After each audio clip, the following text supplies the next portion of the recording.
Accounting for employ stock option plan.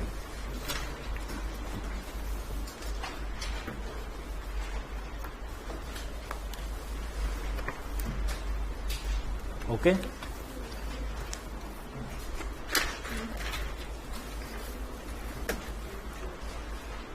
जो chapter मेरे end से कंप्लीट हो जाएगा आपके एंड से भी कंप्लीट हो जाना चाहिए।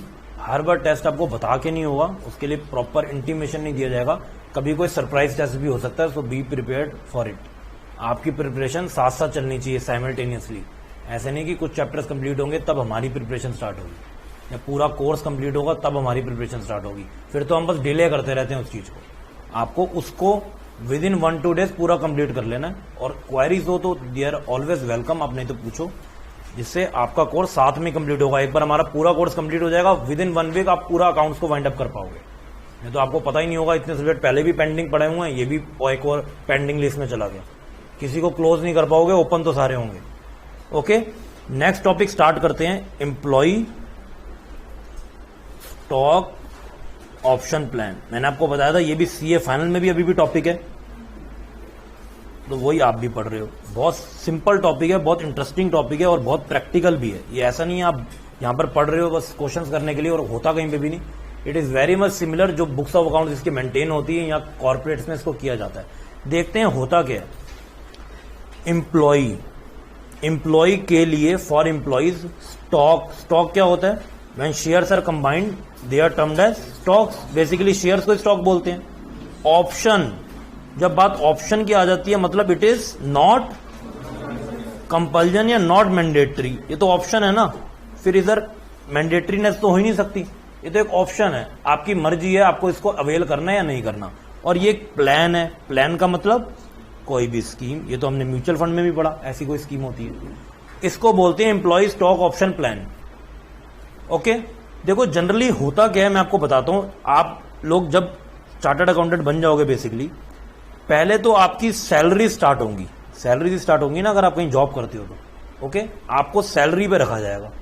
पर जैसे जैसे आपकी ग्रोथ होगी, जब आपकी ग्रोथ बहुत अच्छे लेवल पे होनी स्टार्ट हो जाएगी आफ्टर से 10 ईयर्स 15 ईयर्स, जब आप सीएफओ वाली पोजीशंस पे चले जाओगे या उसके आसपास थोड़ा सा नीचे ऊपर चले जाओगे, तो जो भी आपकी कंपनी होगी ना, वहां पर जो सैलरी का पार्ट है वो स्टैग्नेंट पोजीशन पे पहुंच जाता है। स्टैग्नेंट का मतलब एक जगह पे जाके स्टॉप हो जाता है, सैचुरेटेड पोजीशन पे पहुंच जाता है, सैचुरेशन पॉइंट आ जाता है। देखो कॉन्सेप्ट पढ़ने से पहले हमको समझना भी तो चाहिए ये कॉन्सेप्ट आया कहां से, बजाय कि बस 5-6 नंबर लेने के लिए अकाउंटिंग एंट्री शुरू कर दें। वो तो हमारा ऑब्जेक्टिव नहीं होना चाहिए। तो वो सैचुरेशन पॉइंट पे चला जाता है। पर क्या आप किसी ऐसी ऑर्गेनाइजेशन में काम करना चाहोगे जहां पर आपका एक्सपीरियंस तो बढ़ रहा है पर आपको पे उतनी ही मिल रही है जो पिछले 2 सालों से मिल रही है, 5 सालों से मिल रही है? ऐसी जगह पे तो आप काम नहीं करना चाहोगे ना। पर कंपनी भी आपको पे तो देना चाहती है एक्सेस, पर not in the form of salary या बाकी अलाउंसेस की फॉर्म में आपको नहीं देना चाहती। वो कुछ और स्कीम लेके आती हैं। वो स्कीम को क्या बोलते हैं? Employ stock option plan. ये क्या होती हैं स्कीम्स? आप बेसिकली मेंबर बन जाते हो टॉप लेवल के, टॉप मैनेजमेंट के आप पार्ट बन जाते हो उस लेवल पे पहुंचने के बाद। तो वो आपकी सैलरीज को इंक्रीज ना करके आपको अपनी कंपनीज के शेयर अलॉट कर देती है, जिसको ईएसओपी बोलते हैं, एम्प्लॉय स्टॉक ऑप्शन प्लान। इसमें आपका क्या एडवांटेज? अगर आपको शेयर नहीं लेने, पहली बात तो ऑप्शन है, नहीं लेने तो छोड़ दो। पर अगर आपको लेने ही नहीं है, सैलरी आपकी बढ़ नहीं रही, तब आपको क्या मिल रहा है? कुछ भी एडवांटेज नहीं मिल रहा। तो देखते हैं ये शेयर क्यों इश्यू करती है टॉप मैनेजमेंट, ताकि आपका उस कंपनी से रिलेटेड इंटरेस्ट जो है हमेशा बना रहे और टॉप मोस्ट प्रायोरिटी आप कंपनी को दो। आप जनरली सुनते भी होंगे जब कोई पर्सन जॉब स्टार्ट करता है या इनिशियल ईयर्स होते हैं उसकी जॉब के, तो तब वो कुछ कुछ ईयर्स में इधर उधर शिफ्ट कर सकता है in during 5 years, during 8 years, but after a certain period of time जिस ऑर्गेनाइजेशन के साथ वो होता है वो पर्टिकुलरली उसी ऑर्गेनाइजेशन के साथ ही एंड तक रहता है। आफ्टर सम ईयर्स, काफी ईयर्स के बाद, पहले आप जितने मर्जी शिफ्ट कर सकते हो, that doesn't affect your career, but उसके बाद it is not easy to change from here and there, because हो सकता है आपको जॉब भी ना मिले उस टाइम पे, बिकॉज आपके एफर्ट्स नहीं उस टाइम उतने होते, पर आप टॉप लेवल के पार्ट बन जाते हो। आपको खुद तो कुछ भी नहीं करना, पर आपके पास वो मैनेजरियल क्वालिटीज डेवलप होती हैं, लीडरशिप क्वालिटी डेवलप होती हैं, तो आप उस ऑर्गेनाइजेशन का किथ एंड किन एवरीथिंग जानते हो, तो आप उसी के बस पार्ट रह सकते हो for your balance career time period. ठीक है, तो आपका इंटरेस्ट बना रहे इसलिए वो आपको शेयर देते हैं। इससे इंटरेस्ट कैसे बनेगा? देखो जब आपकी पॉलिसीज अच्छी होंगी, आप अच्छी पॉलिसीज बनाओगे, वहां पर आप पॉलिसी मेकर बन जाते हो, तो इससे क्या होगा, जो वेल्थ होगी शेयर होल्डर की, जिसको हम किस हिसाब से कैलकुलेट करते हैं, इन टर्म्स ऑफ, कैसे कैलकुलेट करते हैं, ईपीएस और एमपीएस। दो ऑप्शन देता हूं मैं आपको, अर्निंग पर शेयर और market per share. No, wealth is always calculated on the basis of MPS, market price per share. Okay, तो आपके अच्छे काम, आपकी अच्छी policies market price per share को ग्रो कराएंगी, और जब उसको ग्रो कराएंगी और आपके पास उससे रिलेटेड इतने सारे शेयर्स पड़े हुए हैं, ऑटोमेटिकली उस शेयर की वैल्यू भी क्या होगी, वो भी ग्रो होगी। ऐसे तो नहीं हो सकता ना जो पब्लिक के पास शेयर है उसकी वैल्यू बढ़ रही है, पर आप क्योंकि उस कंपनी में एम्प्लॉई हो तो आपके शेयर की वैल्यू नहीं बढ़ रही, शेयर तो सेम ही है ना। और क्या एडवांटेज होता है, जो आप ईएसओपी इशू करते हो किसी इंप्लॉई को जो एक अच्छे लेवल पे पहुंच चुका होता है, और एडवांटेज देखते हैं। देखो बाकी जो पब्लिक है वो शेयर कहां से परचेज कर रही है, ओपन मार्केट से, शेयर मार्केट ओपन मार्केट से। तो जो मार्केट में प्राइस चल रहा होगा वो उसी पे परचेज करेंगे, जिसको हम क्या बोल सकते हैं, मार्केट प्राइस पर शेयर या एमपी मार्केट प्राइस। लेकिन आपको इसमें एक अलग एडवांटेज दिया जाता है, अलग लीवरेज दिया जाता है, जिससे आप जिस पे शेयर परचेज करते हो उसको क्या बोलते हैं, एक्सरसाइज प्राइस, शॉर्ट में बोले तो ईपी।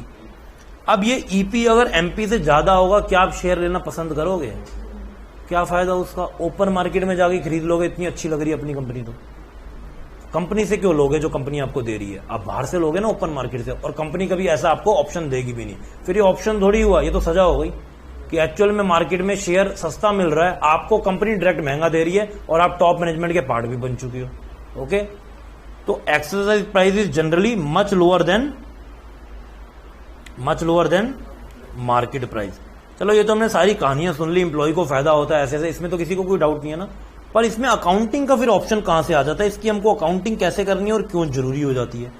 देखो जब आपको शेयर मिल रहा है at a much lower price, आपका एक्सरसाइज प्राइस तो मच लोअर है ना as compare to market price, तो कहीं ना कहीं अगर ये शेयर कंपनी मार्केट में सेल करती तो उसको ज्यादा अमाउंट मिलता, और आपको शेयर इशू करने पे और आप ऑप्शन को अवेल कर लेते हैं, कंपनी को कम अमाउंट मिलता है, तो कंपनी एक तरह से किस पोजीशन में पहुंच जाती है, लॉस पोजीशन पे। और इस चीज को, इस डिफरेंस को कंपनी अपनी बुक्स ऑफ अकाउंट में कैसे ट्रीट करती है, एज एन एक्सपेंस, कि ये खर्चा हो गया हमारे पास और हमको फिर उसकी जर्नल एंट्रीज पास करनी होती है। तो आपको पूरा रूट पता होना चाहिए कि कहां पर हमको आना है, बजाय कि सीधा जर्नल एंट्री पास करना स्टार्ट कर दें। यस यस, मार्केट प्राइस में स्टार्टिंग में इनिशियल लेवल पे फेस वैल्यू भी होता है, और बाकी अगर वो कंपनी के पास कुछ ओल्ड शेयर्स पड़े हुए हैं या पब्लिक के पास ही कुछ शेयर्स हैं, आगे तो वो रोटेट मार्केट प्राइस पे होते हैं ना।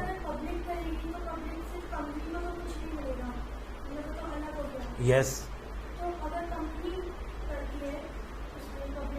यस, देखो ये जो एम्प्लॉय स्टॉक ऑप्शन प्लान होती है ना, इनकी जनरली मार्केट प्राइस इतनी हायर होती है, फेस वैल्यू इक्वल, जनरली बता रहा हूं मैं आपको। तो एडवांटेज देने के लिए हम एक्सरसाइज प्राइस को मच लोअर रखते हैं, ताकि एम्प्लॉय को दिखे भी कि हमको एडवांटेज हो रहा है। अगर वो फेस वैल्यू पे कंपनी ने इशू करने होते और वो अमाउंट हायर होता, मच हायर होता, देन वो आपका अमाउंट अगर लोअर होता एक्सरसाइज प्राइस से, तो कोई उसको एक्सरसाइज ही नहीं करता, तो उधर उसको कोई एडवांटेज ही नहीं देखेगा। इसलिए वो मार्केट प्राइस पे या तो इशू होते हैं, उनकी कोई फेस वैल्यू वो क्रिएट ही नहीं करते। ऐसे भी स्टॉक ऑप्शन प्लान होते हैं, आपका एक प्राइस दे दिया जाता है, मार्केट में भी वही है, और फेस वैल्यू उसकी हम कुछ कंसीडर भी नहीं कर रहे, या हम उसी को फेस वैल्यू ले लेते हैं उस केस में, अगर आपको बुक्स ऑफ अकाउंट में अकाउंटिंग के पर्पज से भी चाहिए। तो उस केस में जो एक्सरसाइज प्राइस होता है वो काफी लोअर होता है, जिससे एम्प्लॉय को एडवांटेज दिखता है अगर, और उसको ये दिखता भी है कि ग्रोथ हो रही है और उतने अमाउंट पे वो वर्थ है, तभी वो उसको अवेल करता है। नहीं तो तभी भी उसके ऊपर कोई कंपल्जन नहीं है कि कुछ अमाउंट को कम देखने के चक्कर में वो उसको अवेल करते। ओके, तो इसका स्ट्रक्चर देखते हैं कैसे क्रिएट होता है। सबसे पहले इसकी अनाउंसमेंट होती है कि ये प्लान आ रहा है, ये प्लान हम इशू करेंगे, अनाउंसमेंट ही होगी ना हर चीज की। उस जिस दिन पे इसकी अनाउंसमेंट होती है उसको क्या बोलते हैं, ग्रांट डेट। हमने अनाउंस कर दिया कि ऑप्शन अब आप अवेल कर सकते हो, या एक ऑप्शन हम आगे इशू करेंगे, अभी तो अवेलमेंट स्टार्ट नहीं, बट उस ऑप्शन को हम इशू करेंगे स्टार्टिंग पे। तो क्या इसकी कोई जनरल एंट्री बनती है, ग्रांट किया आपने, एक ग्रांट डेट दिए, ग्रांट करने आपको ऑप्शन, कोई अमाउंट का इनफ्लो हुआ, कुछ लाइबिलिटी राइज हुई, कुछ पता कितने लोगों ने इसको अवेल करना है, कुछ भी नहीं पता, तो इधर आपको बुक्स ऑफ अकाउंट में भी क्या करना है, नो एंट्री। ओके, उसके बाद क्या होता है, उसके बाद आपको ऑप्शन दिया जाता है इसको अवेल करने के लिए या ना अवेल करने के लिए, एक टाइम पीरियड भी दिया जाता है, उसको क्या बोलते हैं? Vesting period. शॉर्ट में बोले तो ये भी वीपी। ओके, जिसके अंदर आप उसके बाद अमाउंट को वेस्ट कर सकते हैं, आप अमाउंट को, उस यूनिट्स को, शेयर्स को इशू करवा सकते हैं और आप उसको ले सकते हैं। ओके, इसके बाद एक टर्म आती है जो हमने ऑलरेडी पढ़ी हुई है, किस अमाउंट पे ये आप लोगे? एक्सरसाइज प्राइस पे, एक्सरसाइज प्राइस पे लोगे। पर जनरली क्या होता है, जितने भी आपने ऑप्शंस इशू करवाए हैं या करवाने हैं, क्या सारे लोग उस ऑप्शन को ले लेंगे? तो जिन ऑप्शंस को नहीं लेंगे, जो एम्प्लॉयज जिनके लिए हमने ऑप्शंस रखे हुए होंगे पर वो नहीं लेंगे, उन ऑप्शंस को हम क्या बोलेंगे? ऑप्शंस। कुछ कुछ आपको टर्मिनोलॉजी पहले पढ़नी पड़ेगी, मैं उसी से आपको फेवरेबल करा रहा हूं। ऑप्शंस लैप्स्ड, टाइम पूरा हो गया तब तक आपने ऑप्शन ही नहीं लिया, उसके लिए भी एक टाइम लिमिट होती है कब तक आप एक्सरसाइज कर सकते हो, तो वो ऑप्शन क्या हो जाते हैं? लैप्स हो जाते हैं। ओके, तो इसी तरीके से हम इनकी अकाउंटिंग करते हैं। अकाउंटिंग एंट्रीज पे चलते हैं, कैसे कैसे इसकी अकाउंटिंग एंट्रीज होती हैं जनरली। जब तक आपने देखो, इसका होता कि जो टर्म पीरियड एक्सरसाइज का होता है ना, वो थोड़ा लेटर लेवल पे होता है, हम एक्सरसाइज उसको बाद में कराते हैं। इशुएंस के लिए अनाउंसमेंट हो जाती है कि ये प्लान आ गया है, जिन जिन लोगों को ये प्लान लेना है वो अपनी एप्लीकेशन दे दो। एप्लीकेशन हमको रिसीव हो जाएगी, हम उसको स्क्रूटनाइज करेंगे। जैसे शेयर एप्लीकेशन में भी पहली एंट्री एप्लीकेशन की इसीलिए होती है ना कि एप्लीकेशन को आप स्क्रूटनाइज करते हो। यहां पर जनरली इतना अमाउंट नहीं लगता, इतना टाइम नहीं लगता। रीजन बिंग, सारे एम्प्लॉयज को तो हम जानते ही हैं पर्सनली, सारा डाटा हमारे पास अवेलेबल है, पर उसको कॉन्ट्रा चेक करते हैं कि डाटा कुछ उन्होंने गलत तो नहीं दिया किसी भी रीजन की वजह से। अगर ऐसा भी है तो कभी कभी ऑप्शन हम कैंसिल कर सकते हैं। तो हम क्या करते हैं, सारा उनसे एप्लीकेशन ले लेते हैं और उसके बाद बोलते हैं इन सब की एप्लीकेशन बिल्कुल एक्सेप्टेड है। अब अगर इनको एक्सरसाइज भी करना है एक्चुअल में, क्योंकि आप डिसीजन तभी भी चेंज कर सकते हो जब तक आपने उसको एक्सरसाइज नहीं किया, तो ये पीरियड है, इन 6 मंथ्स के अंदर आप उसको एक्सरसाइज कर सकते हो। वो टाइम पीरियड के अंदर उनको एक्सरसाइज करना पड़ेगा by paying their exercise price. Fine. तो जो डिफरेंस होता है मार्केट प्राइस का माइनस एक्सरसाइज प्राइस का, ये क्या होता है, कंपनी के लेवल पे एक्सपेंस की तरह कंपनी ट्रीट करता है। ओके, और जनरली इसको एक टर्म से और बोला जाता है, दैट इज इंट्रिंसिक वैल्यू। तो ये एक और हमारे पास टर्म आ गई, आईवी। इसी की तरह आप लॉस को ट्रीट करते हो, कितना अमाउंट हमने कम लिया जो हमको मार्केट से ज्यादा मिल सकता था, या फिर हमने कितना अमाउंट गेन देने की कोशिश की टू आवर एम्प्लॉइज। देखो, हम P&L अकाउंट में सैलरीज को डेबिट करते हैं नहीं करते, मेरे को ये बताओ। करते हैं ना, क्यों करते हैं? ये हमारा एक्सपेंस होता है, तो ये भी तो हमारा एक्सपेंस ही है, इसकी हम अकाउंटिंग क्यों नहीं करेंगे? इसकी भी हम अकाउंटिंग उसी तरीके से करते हैं, पर इसके लिए हमको कुछ जजमेंट भी चाहिए होती है। मैं पूरे चैप्टर का बेस आपको अभी बता रहा हूं, फिर हम आराम से क्वेश्चन करते रहेंगे, बहुत मिनिमल चेंजेस आएंगे उसमें। इसमें हमको कुछ जजमेंट भी चाहिए होती है। किस चीज की जजमेंट चाहिए होती है वो भी देखते हैं। हमने कॉन्सेप्ट पढ़ा था लास्ट क्लास में, आपने तो बल्कि पहले भी पढ़ा हुआ था, प्रूडेंस का, या नहीं पढ़ा था? प्रूडेंस क्या बोलता है? Do not anticipate any profit but provide for all possible losses. तो इसमें भी हमको जजमेंट लगानी है कि अगर मैंने ऑप्शन अपने डिलीवर करने जा रहा हूं 1000 ऑप्शंस, ओके, तो कितने ऑप्शन की उम्मीद है कि लोग ले लेंगे, और जितने ऑप्शन लोग लेंगे क्या कंपनी खुश होगी या परेशान होगी? परेशान होगी। रीजन बीइंग, जितने ऑप्शन उन्होंने लेने स्टार्ट कर दिए उतना मेरा खर्चा बढ़ना स्टार्ट हो गया, मैं ओपन मार्केट में बेचने के लिए कम ऑप्शंस रह जाएंगे। समझ आ रही है मेरी बात? ये छोटी छोटी बातें हैं, इसको ध्यान से समझना, ये पूरे चैप्टर का क्रक्स है। जितने ज्यादा ऑप्शंस इंप्लॉइज लेंगे, एक तरह से एडवांटेज किसका हो रहा है? इंप्लॉइज ही अपना एडवांटेज क्रिएट कर रहे हैं ना, हम तो बहुत सस्ता उनको बेच रहे हैं, तो कंपनी उतनी परेशान होनी स्टार्ट हो जाएगी।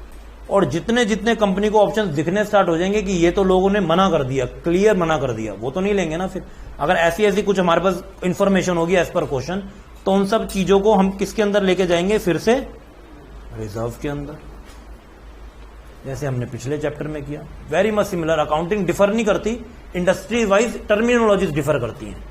उधर P&L का अकाउंट रेवेन्यू अकाउंट हो गया नेम, इधर रिजर्व का नेम मैं आपको जनरली बता ही देता हूं, और वो जनरली क्या है, जनरल रिजर्व, ये तो आपने वैसे ही पढ़ा हुआ है, तो इसके लिए कोई स्पेसिफिक रिजर्व भी नहीं बनता, वो जनरल रिजर्व भी है जिसको कंपनी जैसे मर्जी किसी भी पर्पज के लिए आगे यूज कर सकती है। बिकॉज वो था क्या, एक तरह से आपने एक्सपेंस ट्रीट किया था, आपने उसको वापस ले लिया। बिकॉज अब आपको पता चल गया कई लोग तो बहुत अच्छे हैं, ये ऑप्शन लेना ही नहीं चाहते, हमारे लिए और भी गेन की बात है। और जब तक आप वो उसको ऑप्शन देते नहीं हो, लेकिन स्टार्टिंग में आपको पता चल जाता है कि इतने लोगों ने ऑप्शन लेना जरूर है, हम उसको एक्सपेंस बाइफरकेट करके डिवाइड करते हैं। ये भी आपने अकाउंटिंग में पढ़ा होगा, इसको भी थोड़ा सा रिवाइज करते हैं। आपने एक एक्सपेंस पढ़ा होगा जिसका नेम होता था डेफर्ड रेवेन्यू एक्सपेंडिचर। बताओ क्या होता था ये, कोई बता सकता है मेरे को? खड़े होके बताओ, सब सुनेंगे ना।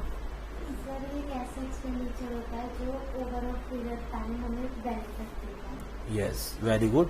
जो हमको over a period of time इसके बेनिफिट मिलते चले जाते हैं, जो पर्टिकुलरली 1 ईयर में एग्जॉस्ट नहीं हो जाता लाइक एनी अदर एक्सपेंस, कि हम उसको P&L में लेके चले जाएं, इसलिए हम इसको क्या मानते हैं? एसेट मानते हैं। यही सब पढ़ा था हमने। और इसमें जनरली हम एक ही नाम बार बार सुनते थे, वो क्या था ये भी बता दो? Advertisement expense. तो ये बहुत सिंपल है इसको समझना। देखो क्या होता है, फॉर एग्जाम्पल हमने एक किसी प्रोडक्ट की से कोका कोला की एड कराई शाहरुख खान से, ओके, ये 50 सेकेंड्स की क्लिप है, ये एक 50 सेकेंड्स की क्लिप है जो हमने शाहरुख खान से करवा ली इनिशियल लेवल पे, और उसके लिए उसने हमसे कितना अमाउंट चार्ज किया? 10 करोड़ रुपए, ओके। 10 करोड़ रुपीज में हमने एक एड क्लिप उससे रिकॉर्ड करवा ली, जो अब आगे आने वाले कितने सालों में चलेगी? जो हमारा कॉन्ट्रैक्ट हुआ है 10 ईयर्स तक चलेगी, same repetitive ad, okay, 10 years तक चलेगी। तो क्या इस एड के थ्रू जो मेरे को बिजनेस मिलेगा, जो मैंने 10 करोड़ रुपए लगाए, पर्टिकुलरली करंट ईयर में मिलेगा और उसके बाद एड जो चलती भी रहे? नहीं मिलेगा। कि हर साल में मिलेगा? हर साल में मिलेगा। इसलिए जो हमने खर्चा भी किया होता है, इसको भी हम क्या करते हैं? Over the period of time divide कर देते हैं, और उतना ही हम इसको एक्सपेंस की तरह ट्रीट करते हैं। और एसेट में से अमाउंट वो क्या होता चला जाता है? क्या होता चला जाता है? अमाउंट रिड्यूस होता जाता है। जैसे पर्टिकुलरली किसी भी एसेट में से उसका डेप्रिसिएशन रिड्यूस होता है। डेप्रिसिएशन भी तो वही होता है, उस एसेट का कितना पार्ट मैंने इस बार कंज्यूम कर लिया, और जितना पार्ट कंज्यूम कर लिया वो पर्टिकुलरली 1 ईयर का, इसलिए उसको एक्सपेंस में लेके जाते हैं, ओके। हर चीज का बेसिक से ही रूट है, और किसी तरीके से कोई एडवांस लेवल पे कुछ अकाउंटिंग नहीं होती। नेम हमारी अकाउंटिंग है, जरूर एडवांस अकाउंटिंग है, पर बेस से ही वो सब चीजें क्रिएट होती हैं, ओके। तो इसका भी हम एक्सपेंस कितना रिकॉर्ड करते हैं? Which is related to current year only. और बाकी जो एक्सपेंस, जो आपका एक्सपेंडिचर बचा हुआ होगा, उसको हम किसके अंदर लेके जाएंगे? एसेट के अंदर लेके जाएंगे। सिमिलरली हमारी अकाउंटिंग में भी यही होता है। जो हमने प्लान देख लिया आगे आने वाले 3 ईयर्स में अगर वो पर्सन वेस्ट कर सकता है या वो ले सकते हैं, या एक्सपेंस इतने पीरियड तक का है, तो हम उसको भी 1 ईयर में नहीं लेके जाते, हम उसको भी डिवाइड कर देते हैं इन रेलेवेंट ईयर्स। चलो इसको तो बाद में समझेंगे, और कुछ देखते हैं। जब तक हमने किसी को एम्प्लॉय स्टॉक ऑप्शन नहीं दिए, लेकिन हमारे ऊपर लायबिलिटी क्रिएट हो गई, क्योंकि हम ऑप्शन के लिए हमने अनाउंसमेंट तो कर दी है, क्या हम पीछे हट सकते हैं? हम देंगे नहीं, क्योंकि बहुत कम प्राइस कोट कर दिया हमने, एक्सरसाइज प्राइस, वो तो आपको देना ही पड़ेगा। तो उस केस में उसको क्या बोलते हैं, इस टर्म को भी समझते हैं, employ stock option outstanding. Employ stock option क्या है? अभी तक आपके ऊपर आउटस्टैंडिंग है, आपको देना है उनको, एम्प्लॉइज को स्टॉक का ऑप्शन देना है, ये आउटस्टैंडिंग है। तो ये क्या हो जाएगी आपके ऊपर? लायबिलिटी हो जाएगी। लायबिलिटी हो जाएगी तो क्या करेंगे? क्रेडिट करेंगे, सिंपल, ओके। सारे टर्मिनोलॉजीज क्लियर है? मैंने आपको ग्रैंड डेट बताया, मैंने आपको एक्सरसाइज पीरियड बताया, एक्सरसाइज प्राइस बताया, मार्केट प्राइस हमने पढ़ा। तो इसको लिखना स्टार्ट करते हैं। हेडिंग डालो accounting for employ stock option plan, और इसके बाद इसमें और भी बहुत सारे हम डिस्कशन करेंगे, बहुत interesting discussion. Stock option plan, ESOP। Put the heading accounting for employ stock option, ESOP।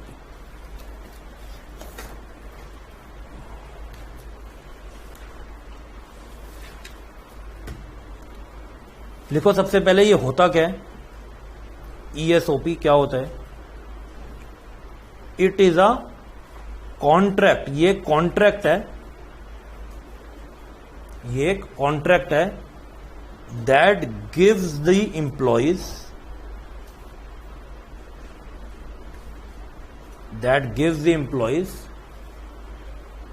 The right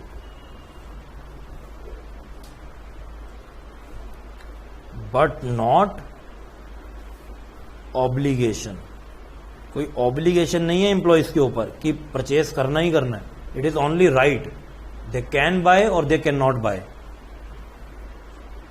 for a specified period to subscribe for specified number of shares of the entity at a fixed price called as exercise price, that is EP.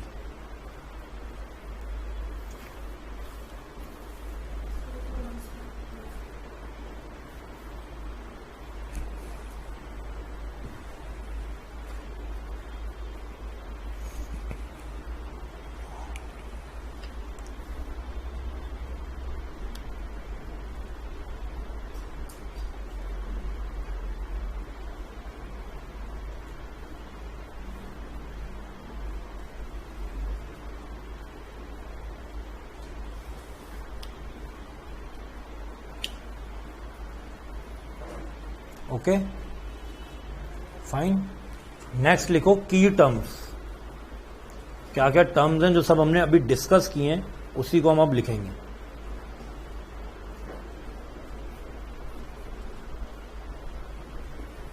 First is granted, date on which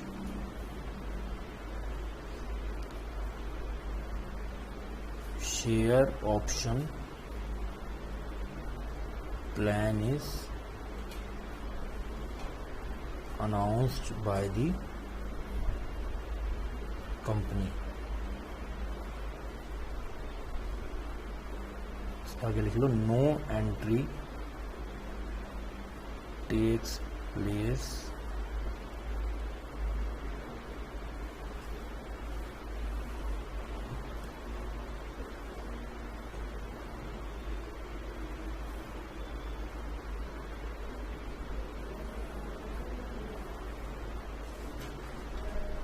okay. Next लिखो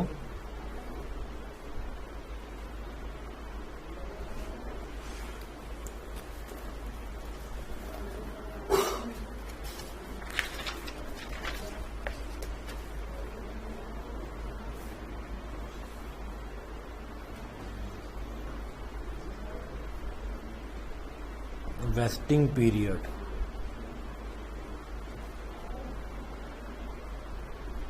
period between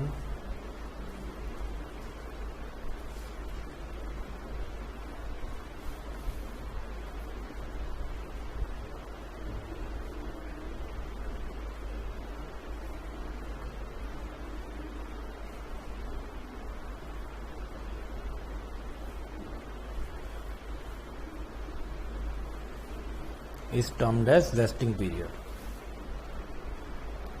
It is also known as performance period, क्योंकि इसी time पे आपको performance करनी है। यही आपको time दिया हुआ है, either to avail the option और रिजेक्ट द ऑप्शन। तो this is your performance period.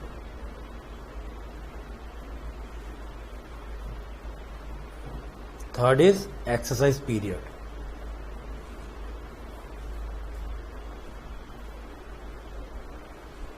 Period between vesting date and exercise date, जब आप एक्चुअल पेमेंट कर देते हो उसके बीच का period. Period during which amount has to be paid by the employees, जिसके बीच में एम्प्लॉइज को पेमेंट करनी होती है और जिस डेट पे वो पेमेंट हो जाती है that is termed as exercise date.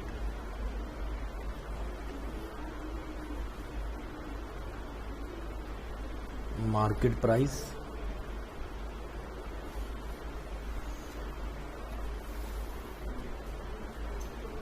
Price of a share prevailing in the market.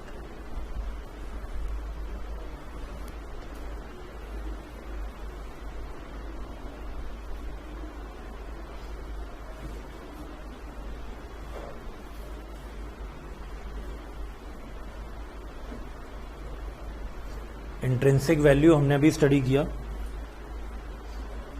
Gain और advantage made to an employ.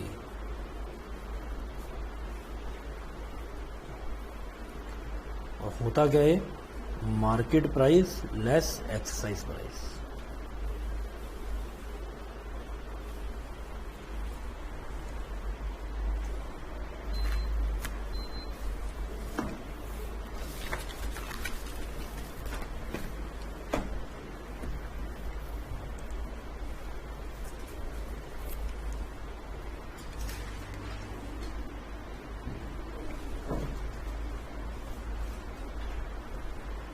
Done?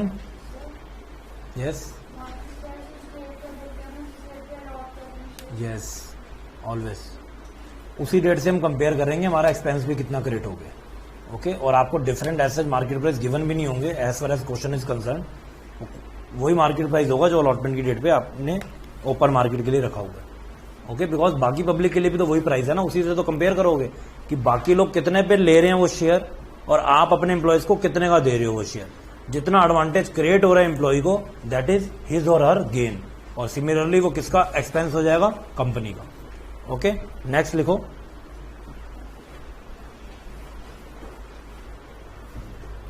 Exercise price.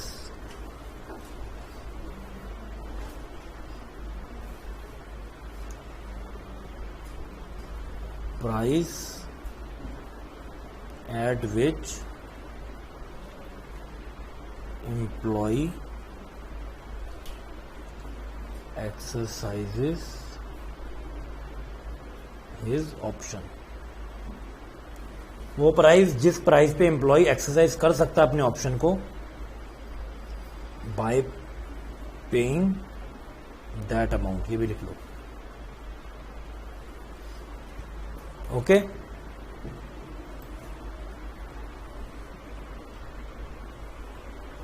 Fine.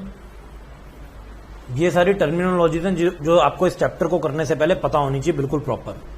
अगर ये टर्म्स ही नहीं पता तो it will be very difficult for you कि आप उसको understand कर सको प्रॉपरली। तो टर्मिनोलॉजी बहुत कॉमन है। अगर हम ESOP की बात करें उसके अंदर, जब हम पूरे चैप्टर की प्रैक्टिकली अकाउंटिंग स्टार्ट करेंगे तो बहुत हमारे लिए कॉमन टर्म्स हो जाएंगे। अभी जस्ट हम कुछ प्रैक्टिकली तो कर नहीं रहे, जस्ट पढ़ ही रहे हैं, तो थोड़ा सा आपको लगेगा अलग। उसके बाद you will be become favourable to this chapter. Fine, okay. अब आ जाते हैं हम अपने जर्नल वाले पार्ट पे। तो हेडिंग डालो, accounting entries in case of ESOP। क्या अकाउंटिंग एंट्रीज हम करते हैं in case of ESOP। Okay, सबसे पहले मैंने आपको बताया था क्या होता है, प्लान को अनाउंस किया जाता है कि कौन सा हम प्लान आगे आने वाले टाइम में लेके आएंगे, उसकी अनाउंसमेंट होती है। तो उसको क्या बोलते हैं, ग्रांट डेट। और उस पर कोई एंट्री होगी, देखो नो एंट्री होगी, it is just an announcement, nothing is done still now. कुछ हुआ नहीं है एक्चुअली में, it is just an announcement. उसके बाद देखो सेकंड, अच्छा बताओ जितने भी एक्सपेंसेस हैं, जब हम बेसिक अकाउंटिंग करते हैं किसी सोल प्रोप्राइटरशिप की, किसी फर्म की, किसी कंपनी की, तो वो एक्सपेंस कौन सी डेट पे रिकॉर्ड होते हैं या कौन सी डेट पे किसी अकाउंट में ट्रांसफर होते हैं? एट ईयर एंड होते हैं कि रेगुलरली करते रहते हैं हम उसको, बताओ। ट्रांसफर मैंने बोला अकाउंट में किसी, फॉर एग्जाम्पल सैलरीज है, मेरे को हर मंथ सैलरी पे करनी है, तो हर मंथ में P&L अकाउंट में लेके जाऊंगा बैलेंस एट ईयर एंड। तो इधर भी जितना भी एक्सपेंस होगा हम उसको कब लेके जाएंगे, एट ईयर एंड। ओके, तो नेक्स्ट एंट्री कब होगी, एट ईयर एंड। नेक्स्ट क्या, फर्स्ट ही, क्योंकि पहली वाली तो हमको करनी नहीं। और देखते हैं अभी एंट्री क्या कैसे करेंगे हम, और इसको समझना है आपको। Employ compensation expense account debited to employ stock option outstanding account. Okay, being expense recognised. ये क्या कर दिया हमने, अभी समझते हैं इसको।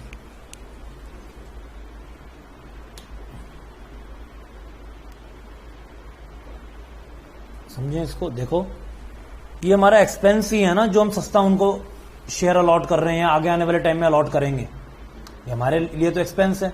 हम अकाउंटिंग किसके पॉइंट ऑफ व्यू से कर रहे हैं, एम्प्लॉय या कंपनी, कंपनी के, तो it is a expense for the company. और साथ में क्या हमने एम्प्लॉय स्टॉक ऑप्शन उनको दे दिए और हमको अमाउंट रिसीव्ड हो गया, ऐसा तो कुछ भी नहीं हुआ ना। हमारे लिए वो एम्प्लॉय स्टॉक ऑप्शन क्या हो जाएंगे, आउटस्टैंडिंग हो जाएंगे, because services are still to be rendered, वो आपको फ्यूचर में देनी है। तो it creates liability for us and this is our expense, that's why we have debited it and we have credited employ stock option outstanding. Name तो आपको similar लग ही रहे होंगे रिलेटेड टू द केस। इधर कंपनसेशन क्यों बोलते हैं, ये एक सैलरी का नेम है। आपने वर्ड सुना होगा, जब किसी को भी जॉब ऑफर लेटर मिलता है तो उसको उसमें क्या लिखी हुई होती है, सीटीसी। क्या होता है सीटीसी, सुना आपने वर्ड सीटीसी या सुना ही नहीं है? सुना किसी ने, नहीं सुना। सीटीसी का जनरली मीनिंग होता है कॉस्ट टू द कंपनी, ये इसको कंपनसेशन भी बोलते हैं। तो वहीं से ये नेम आया हुआ है कि कितना आप कंपनसेट कर रहे हो उस एम्प्लॉय को, एम्प्लॉय की सैलरी में कितना पार्ट आप और इंक्रीज कर रहे हो थ्रू शेयर अकाउंटिंग। तो इधर हम उसको शेयर दे रहे हैं, तो इसको हम क्या बोलते हैं, हम कंपनसेशन किस वे में कर रहे हैं, एम्प्लॉय कंपनसेशन एक्सपेंस की तरह। हम एक्सपेंस बियर कर रहे हैं जिससे हम कंपनसेट कर रहे हैं एम्प्लॉय को, जितना हम उसकी सैलरी और नहीं बढ़ा सकते आगे। ओके, बीइंग एक्सपेंस रिकॉग्नाइज, हमने एक्सपेंस को रिकॉग्नाइज कर लिया। अब ये एक्सपेंस का अमाउंट कहां से आएगा उसको कैलकुलेट करना हमको पड़ेगा। ये उसी बेस पे करेंगे जो मैंने आपको बताया था। सबसे पहले हम सोचते हैं कि कितने लोग ये ऑप्शन लेंगे, जितने कम लोग ये ऑप्शन लेंगे उतनी कंपनी खुश होगी। ये तो अच्छा है कि वो ऑप्शन ही नहीं लेना चाहते, हम तो हम मार्केट में बेचेंगे, और मार्केट में बेचेंगे तो किस अमाउंट पे बेचेंगे, मार्केट प्राइस पे बेचेंगे, तो वो गेन उनको होना स्टार्ट हो जाएगा जो अल्टीमेटली पहले वो लॉस की तरह ट्रीट कर रहे थे। तो देखते हैं इसको कैलकुलेट कैसे करते हैं। लिखो इधर, कैलकुलेशन ऑफ एक्सपेंस, और हर बार आप इसके फॉर्मूले को लिखोगे जरूर, चाहे वैसे तो आपको समझ भी आ जाएगा, पर लिखना जरूरी है, प्रेजेंटेशन का पार्ट है। कभी भी ये मत सोचना ये तो बहुत बड़ा है, हम बार बार तो नहीं लिख सकते, खाली इसके फिगर्स लिख देते हैं, नंबर लिख देते हैं। नो, मैं भी देखो आपके साथ साथ लिखूंगा हर बार। Number of options expected to be vested, कितने ऑप्शन है जिसकी एक्सपेक्टेशन है वो वेस्ट हो जाएंगे, इनटू इंट्रिंसिक वैल्यू, जो हमारा लॉस है, वही तो टोटल लॉस होगा ना, लॉस मल्टीप्लाई कितने ऑप्शंस लोग ले रहे हैं, डिवाइडेड बाय वेस्टिंग पीरियड, क्योंकि हम अपने पूरे पीरियड में उसको एलोकेट कर देते हैं। ये कहां से कॉन्सेप्ट आया, अभी तो बताया था डेफर्ड रेवेन्यू एक्सपेंडिचर वाला, क्यों वो डिस्कस किया था, इसीलिए किया था। हम एक साल में तो सारा खर्चा नहीं मान लेंगे ना, जब तक उसका वेस्टिंग पीरियड चलेगा, कभी कभी बहुत लॉन्ग होता है, से 3 इयर्स तक वेस्ट ही कर रहे हैं वो, तो हमको तो पता चल गया वो लोग लेंगे, तो हम उसको डिवाइड करके रखेंगे। और प्रूडेंस भी ये कहता है एंटीसिपेटेड लॉस को पहले ही मान लो, बजाय कि जब एक्चुअल में पेमेंट कर रहे हैं, वो एक्सरसाइज कर रहे हैं, एक्सरसाइज तो सबसे एंड में होता है, तब माने अब हमको लॉस हो गया। क्या हमको इसके बारे में पहले पता नहीं था कि वो ऑप्शंस लेने वाले हैं, इसलिए तो हमने यहाँ पे एक्सपेक्टेड लिखा है। वो चीज एक्सपेक्टेड थी कि नहीं थी, जब हमने ग्रांट ही कर दिया, हमको तो बेसिकली उसके हर अगले साल से एक्सपेंस ट्रीट करना ही पड़ेगा, चाहे वो एक्चुअल में वेस्टिंग पीरियड उसके 5 साल बाद आएगा। क्या 5 साल के बाद हम सारा लॉस ट्रीट करेंगे?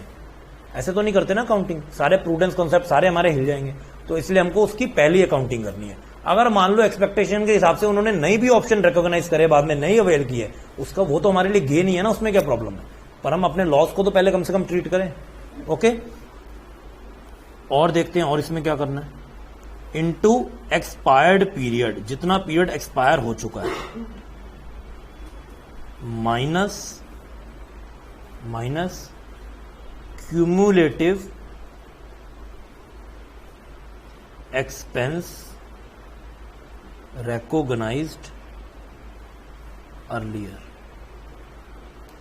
तो ये हम एट ईयर एंड पे एक्सपेंस को रिकॉग्नाइज करते हैं, जितना आपका इस ईयर से रिलेटेड वो एक्सपेंस चार्ज होता है। तो जितने आपने ऑप्शन एक्सपेक्ट कर रहे हो कि लोग लेंगे इनटू इंट्रिंसिक वैल्यू उसकी कितनी है, जितना आपका लॉस होगा, या फिर वेस्टिंग पीरियड मल्टीप्लाई करोगे जितना टाइम निकल चुका है माइनस क्यूमुलेटिव आज तक कितना आपने एक्सपेंस को रिकॉग्नाइज कर चुके हो। कभी कभी ये इसके साथ एफवी भी लिख लो, कभी कभी आपको इंट्रिंसिक वैल्यू गिवन ही नहीं होती, उस केस में हमको फेयर वैल्यू लेनी पड़ती है, नहीं तो हम अपने लॉस को इंट्रिंसिक वैल्यू के थ्रू ही कैलकुलेट करते हैं। ओके, बाकी हम क्वेश्चंस करेंगे कुछ, उससे आपको और क्लैरिटी आएगी। नहीं तो लिखो इधर एक चीज और, use fair value if intrinsic value IV is missing in the question. अगर वो आपके क्वेश्चन में मिसिंग है तो हम फेयर वैल्यू के लिए लेंगे।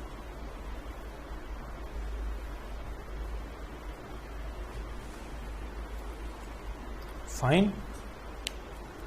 अब आपने ईयर एंड पे एक्सपेंस को क्या कर दिया, रिकॉग्नाइज कर दिया, ईयर भी खत्म हो गया, सारे एक्सपेंस कौन सी वाली नदी में जाके बह जाते हैं, प्रॉफिट एंड लॉस अकाउंट में। आओ इसको लेके जाएं, P&L account debit to employ compensation expense. अब यहां पे कौन सा एक्सपेंस आएगा, वही तो आएगा जो अभी हमने पहले रिकॉग्नाइज किया था। Okay, being expense transfer to P&L account.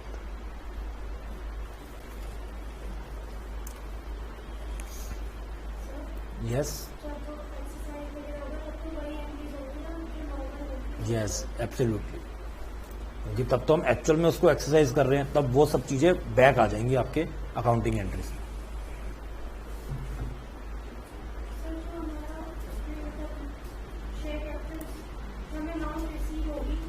Yes, generally देखो फेस वैल्यू से कम होती नहीं है, वही मैं आपको बता रहा हूं। जो मार्केट प्राइस होती है, हम अकाउंटिंग उसको मार्केट प्राइस पे लेते हैं। जब हम देखो अकाउंटिंग किसकी कर रहे हैं, फेस वैल्यू तो अगर हम शेयर की बात करें तो generally as far as books are concern, खाली बुक्स की बात कर रहा हूं, 10 रुपीज ही ली जाती है ना। तो होगा क्या, देखो ये सबने नोट कर लिया, फिर हम डिस्कशन को आगे लेके जाएंगे। सबने नोट कर लिया।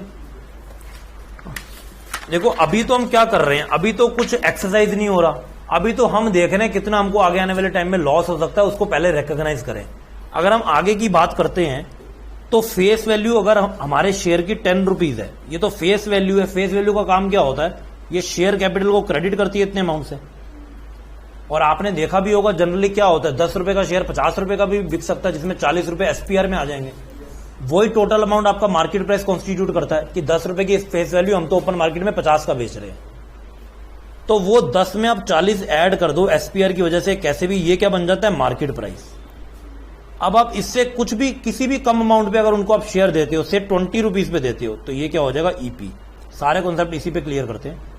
और जो बीच का डिफरेंस हुआ, जो कंपनी को लॉस हुआ, वैसे मार्केट प्राइस 50 बन चुका था, यस और नो, हमने कितने का उनको दिया, क्या हो गई IV 30 रुपए, और फेस वैल्यू कितनी है, वो 10 ही है। लेकिन अभी इसकी एंट्री क्यों करें जब हम एक्सपेंस को चार्ज कर रहे थे। एक्सपेंस को तो हम चार्ज करेंगे ना अपने हिसाब से, कितना हमको एक्सपेंस लगता है, क्योंकि हमने क्या करना है, हमने अपना लॉस बुक करना है। इसलिए हम यहां पर तो बेसिकली IV लेंगे ना। जितने ऑप्शंस उन्होंने ले लिए एम्प्लॉयज ने, मल्टीप्लाई बाय IV मेरा लॉस हो गया, ऊपर ऊपर से अगर हम बात करें। बाकी क्या क्या सब चीजें वो आपको समझ आ जाएंगी, क्योंकि हम उसको डिवाइड कर रहे हैं। यही होता है ना हमारा लॉस। जितने ऑप्शंस एम्प्लॉय ने अवेल कर लिए, हर ऑप्शन पे मेरे को IV का लॉस है। जैसे इस केस के हिसाब से हर ऑप्शन पे कितने का लॉस है, 30 रुपए का। 30 रुपए मल्टीप्लाई कर लो, अगर 100 ऑप्शंस अवेल कर लिए, 100 इंटू 30 हमारा लॉस हो जाएगा। ओके, और बाकी जो हमारी अकाउंटिंग चलेगी फेस वैल्यू पे ही चलेगी, जब हम शेयर कैपिटल को क्रेडिट कर रहे होंगे, जब वो एक्सरसाइज करेंगे, उसमें कुछ कॉन्फ्लिक्ट है ही नहीं। Any other query?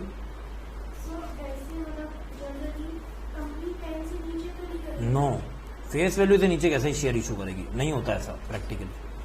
Face value तो हम लेते ही वो अमाउंट है जो कम से कम हमारी शेयर कैपिटल को उतने अमाउंट तक रेस करके रखता है।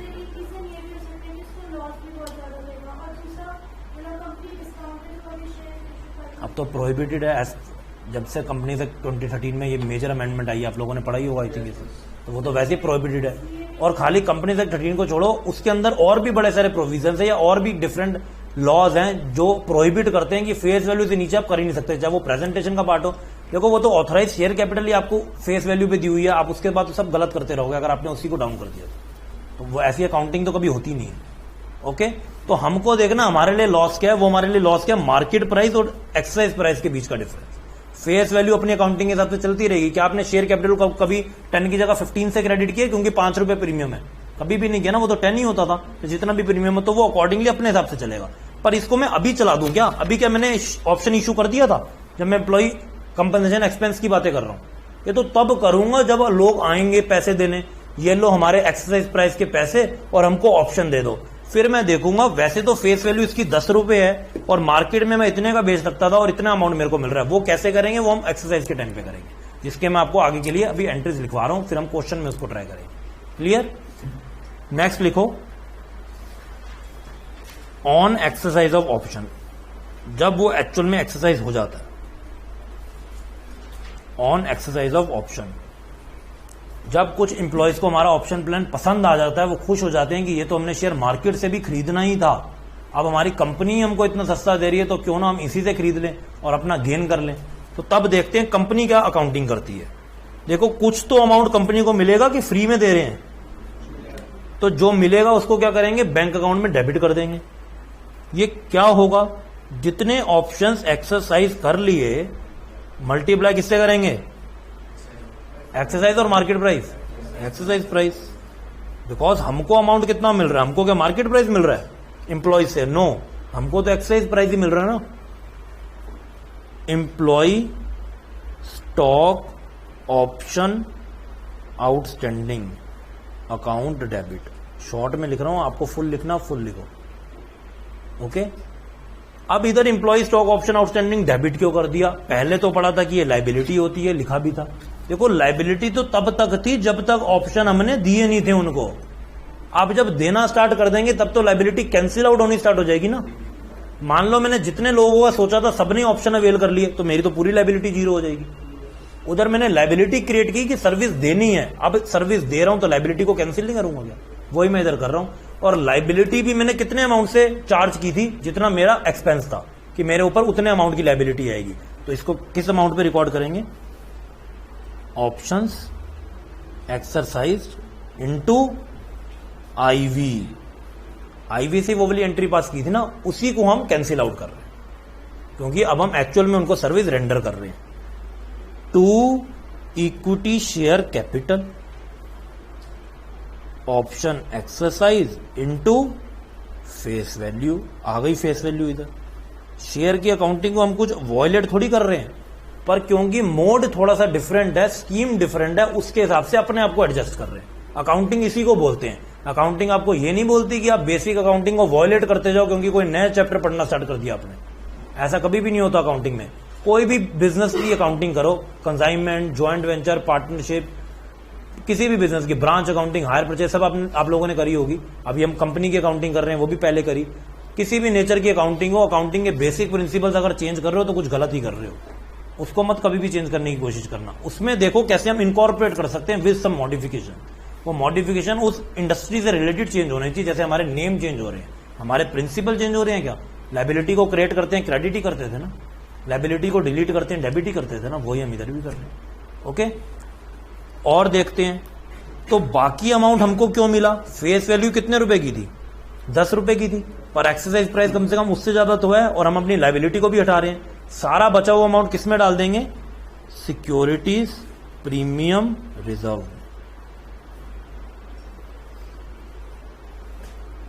Okay, being options exercise.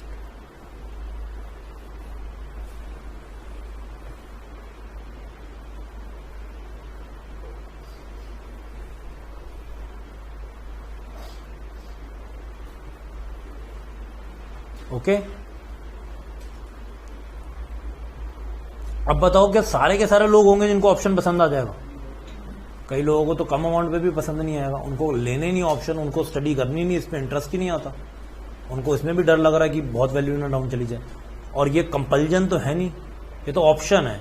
तो अगर वो ऑप्शन नहीं लेते या टाइम तक नहीं अमाउंट देते तो उन ऑप्शन को क्या बोलते हैं? Options lapsed. जो टर्मिनोलॉजी मैंने बोल दी अगली बार आपको बोलना है, मैं बार बार नहीं बोलूंगा, मेरे को पता होना चाहिए आप लोग कितना अटेंटिवली सुन रहे हो।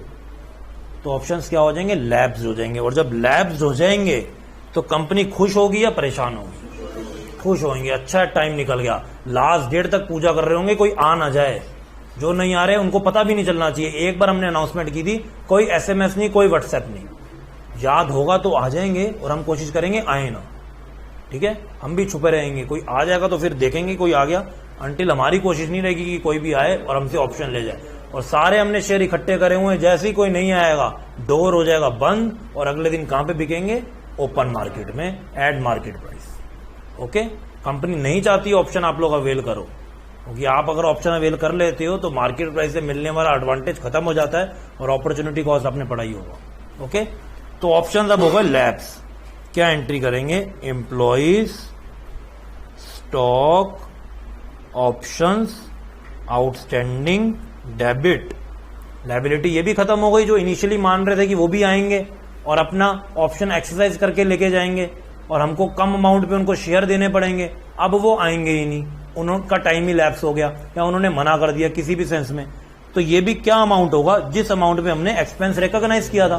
किस पे किया था एक्सपेंस रिकॉग्नाइज? उतने ही ऑप्शंस जितने लैप्स हो रहे हैं into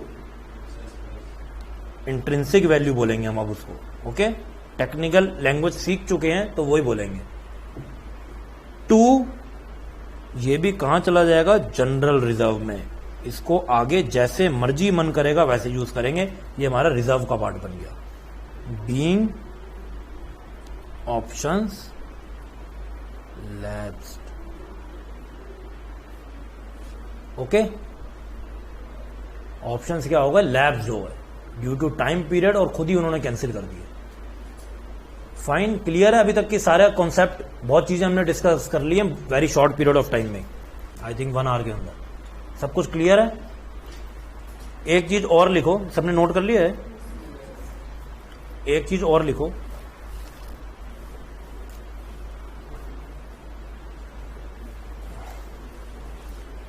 if options gets cancelled before vesting date. Before vesting date, बाद में नहीं कैंसिल हो रहे, पहले ही हो गए। Then we should not journalise the above, मतलब जो इससे पहले आपने लिखी थी, मेरे लिए तो नेक्स्ट पेज है, शायद आपके लिए वही हो। अबव लैप्स्ड ऑप्शन एंट्री, हम उसको रिकॉर्ड ही नहीं करते लैब्स की, rather it gets adjusted automatically. एक मेरे को बात बताओ, अगर आपको पहले ही पता था वो कैंसिल हो गए तो क्या लायबिलिटी ट्रीट हुई, एक्सपेंस ट्रीट हुआ? जब कुछ हुआ ही नहीं तो कैंसिल करोगे? जो चीज ही क्रिएट नहीं हुई उसको कैंसिल क्यों करेंगे? ओके, तो वो तो ऑटोमेटिकली एडजस्टमेंट के अंदर ही आ गए, वो तो ऑटोमेटिकली एडजस्टेड है, इसलिए हमको उसकी जर्नल एंट्री पास करके 2 तरीके से काम करना ही नहीं चाहिए। ओके, हम उसको करेंगे नहीं। और भी अभी आपको बेसिक लेवल पे काफी कुछ समझ आ गया होगा, पर जब हम एक्चुअल में क्वेश्चन करेंगे तब और क्लैरिटी आएगी। ओके, जो हम स्टार्ट करेंगे आफ्टर अ ब्रेक। बताओ कितने टाइम का आपको ब्रेक चाहिए? 10 तो हो चुके हैं और आई थिंक शायद आपकी क्लास सेकंड वाली 11 o'clock स्टार्ट होगी, ऐसा है ना? कुछ 15 पे होगी। तो अभी ऐसा करो, चलो 5 to 10 मिनट्स के ब्रेक में फटाफट आओ। मैं आज आपको ब्रेक दे रहा हूं क्योंकि हमने लास्ट क्लास में लिया था, शायद आगे कुछ चेंज करते हैं हम। ओके, वो क्या चेंज होगा आपको आज की क्लास के एंड में पता चल जाएगा। फाइन,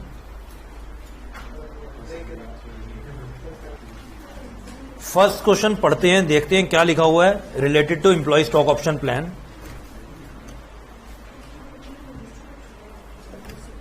अच्छा, फर्स्ट क्वेश्चन से पहले चलो फर्स्ट ही देखते हैं पहले, या पहले सेकंड पे आओ। ABC limited grants 1000 employ stock option on 1 April 2000। 2000 year ये लिखने का प्रेजेंटेशन डिफरेंट होती है कई बार। 1000 एम्प्लॉय स्टॉक ऑप्शंस कंपनी ने ग्रांट करने हैं ऑन 1 अप्रैल 2010। इसके लिए कंपनी ने क्या कर दी, अभी अनाउंसमेंट कर दी। मैं ये नहीं कह सकता ग्रांट किए हैं, कंपनी अपनी मर्जी से ग्रांट कर देगी। आपको चाहिए नहीं, मैं कैसे दे सकता हूं? चाहिए जिनको ऑप्शन वो 800 है, बाकी लेने नहीं चाहते, तो 800 ही एक्सरसाइज करवाओगे ना। तो अभी 1000 हम एम्प्लॉइज ऑप्शन ग्रांट करना चाहते हैं at ₹40 when the market price is ₹160। तो 40 क्या है फिर?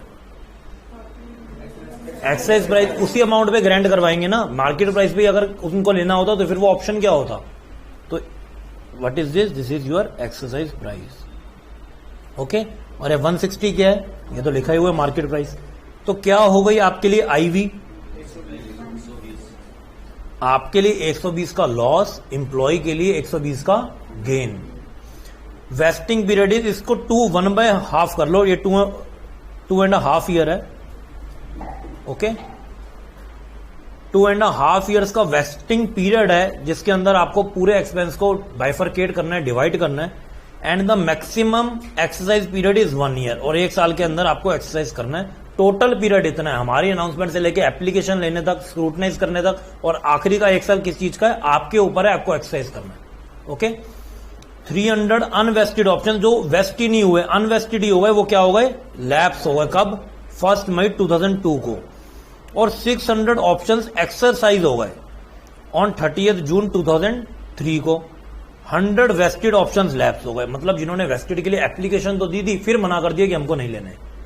अनवेस्टेड का मतलब जिन्होंने एप्लीकेशन ही नहीं दी, जब आपने बोला एप्लीकेशन दे दो आपको ऑप्शंस देंगे, उनको शुरू से ही पसंद नहीं है आपको ऑप्शन। उन्होंने एप्लीकेशन भी नहीं दी कि आप एप्लीकेशन लो, स्क्रूटनाइज करो, फिर हम लेंगे भी।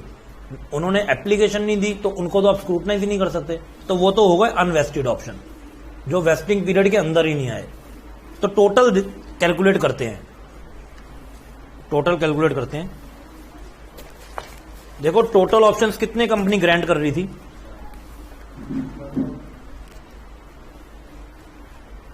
कितने ऑप्शंस ग्रांट कर रहे थे हम? करना चाहते थे 1000। क्या क्या कम होते गए? अनवेस्टेड कितने रह गए? 300। और इन्होंने बोला एक्सरसाइज भी कितने हुए? 600। और बाकी क्या हो गए? वेस्टेड होके लैप्स हो गए। देखो इधर तो हमारी अकाउंटिंग टैली कर रही है, नहीं कर रही। आगे आने वाले क्वेश्चन में ऐसा हो सकता है कि वो आपको एंड में वेस्टेड कितने लैप्स हुए वो गिवन ही ना करे, तो कॉमन सेंस नहीं यूज कर सकते। 1000 ऑप्शंस ग्रांट करने थे, 300 अनवेस्टेड में लैप्स हो गए, पहले अनवेस्टेड ही हो गए, उनको तो हमने ग्रांट ही नहीं करने का ऑप्शन ही नहीं दिया, बिकॉज पहले उन्होंने मना कर दिया। और 600 ने एक्सरसाइज कर लिया, 100 कहां गए? एक्सरसाइज तो नहीं हुए, तो मानेंगे वो वेस्टेड पीरियड में तो थे पर वो लैप्स हो गए, उन्होंने टाइम तक पेमेंट ही नहीं करी। पहले उन्होंने एप्लीकेशन दी थी कि हम भी जरूर खरीदेंगे, बहुत कम अमाउंट पे हमको शेयर मिल रहा है, पर जब पेमेंट देने की बात आई after at the end of that date तक भी उनका कुछ अमाउंट रिसीव नहीं हुआ। ओके, तो देखते हैं अब हम इसकी अकाउंटिंग एंट्रीज कैसे करेंगे। और हम सबसे पहले हमको इसका क्या करना पड़ेगा? एक्सपेंस रिकॉग्नाइज करना पड़ेगा।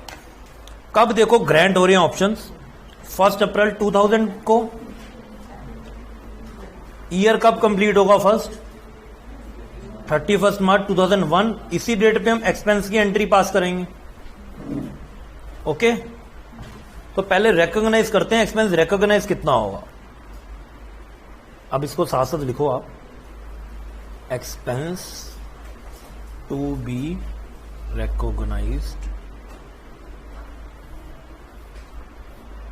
On 31 March 2011। कैसे कैलकुलेट करते थे इसको? Number of options expected to vested into intrinsic value vesting period into expired period, कितना पीरियड निकल गया, less cumulative expenses recognized earlier। Okay,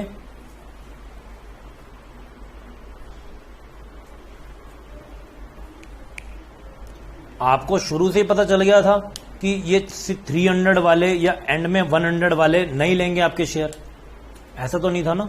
तो शुरू में तो हम उतने अमाउंट को एक्सपेक्टेशन में मानेंगे जितने आपको लग रहे थे पूरे वेस्ट होंगे। 1000 इंट्रिंसिक वैल्यू कितनी है 120, वेस्टिंग का पीरियड कितना है 2.5, एक्सपायर्ड कितना हो गया 1 साल हो गया एक्सपायर, माइनस अभी तक तो कोई एक्सपेंस रिकॉग्नाइज ही नहीं किया, क्या करेंगे 0। Okay 1000 number of options, 120 intrinsic value जो कैसे आई 160 माइनस 40 डिवाइड बाय जितना आपका वेस्टिंग पीरियड है मल्टीप्लाई बाय जितना पीरियड एक्सपायर हो गया, अभी तो 1 ईयर एक्सपायर हुआ जिसकी हम पहली एंट्री पास कर रहे हैं, लेस कर देंगे जितने क्यूमुलेटिव एक्सपेंस आज तक रिकॉग्नाइज हुए हैं, अभी तो पहली बार रिकॉग्नाइज कर रहे हैं, तो ये क्या हो जाएगा 0 हो जाएगा। यस अभी ग्रैंड डेट पे तो आपने 1000 के हिसाब से आगे का प्लान बनाया हुआ है ना। ओके ये कब चेंज होते हैं इस पे भी हम अलग से डिस्कशन करेंगे जो हमारे कॉन्सेप्ट का पार्ट होगा। अभी हम क्वेश्चंस वैसे ही करेंगे जितना हमको भी पता है। ओके तो देखो इसका कितना टोटल आया। यस एक्सरसाइज पीरियड नहीं लिखा है हमने, क्या लिखा हुआ है एक्सपायर्ड पीरियड। ओके एक्सरसाइज तो अभी हम सोच भी नहीं सकते, वो तो बाद की बात है कब एक्सरसाइज होगा। कितना आया है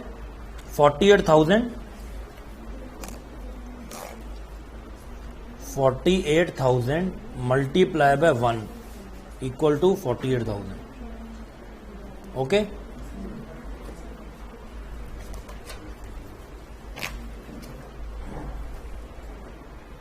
नोट डाउन करो इसको, नोटेड। आओ अब इसकी जर्नल एंट्री पास करते हैं। कब होगी एंट्री, ग्रैंड डेट पे कोई एंट्री तो करनी नहीं हमको, उसको लिखने की भी कोई जरूरत नहीं है। 31 मार्च 2001 क्या एंट्री पास करेंगे अब आप बताओगे। Employee compensation expense account debited to employee stock option outstanding account. कितना अमाउंट आया था एक्सपेंस का 48,000। Okay being expense recognised. Year end हो गया, कहां ट्रांसफर करेंगे इस एक्सपेंस को, P&L account debited to employ compensation expense account. 48,000 being expense transferred to P&L account. Okay first year end हो गया। अब हमको नेक्स्ट ईयर के लिए कैलकुलेट करना पड़ेगा एक्सपेंस। यस हर ईयर के लिए कैलकुलेट होगा डिफरेंट, बिकॉज अमाउंट चेंज होता रहेगा। ओके यहां तो आपको परसेंटेज बेसिस नहीं दिया हुआ, आगे हम क्वेश्चंस पढ़ेंगे जिसमें परसेंटेज बेसिस पे एक्सपेक्टेशन चेंज होती है कि कितने शेयर्स आगे ऑप्शंस के लिए लैप्स होने वाले हैं नहीं होने वाले, उस केस में आपके ऑप्शंस ही चेंज हो जाते हैं, तो पूरी कैलकुलेशन चेंज होती है। और स्टिल ऑप्शन भी चेंज ना हो और भी रीजन की वजह से अमाउंट चेंज हो सकता है, वो भी हम देखेंगे कैसे। Calculation of expense to be recognized on 31st March 2002. Number of options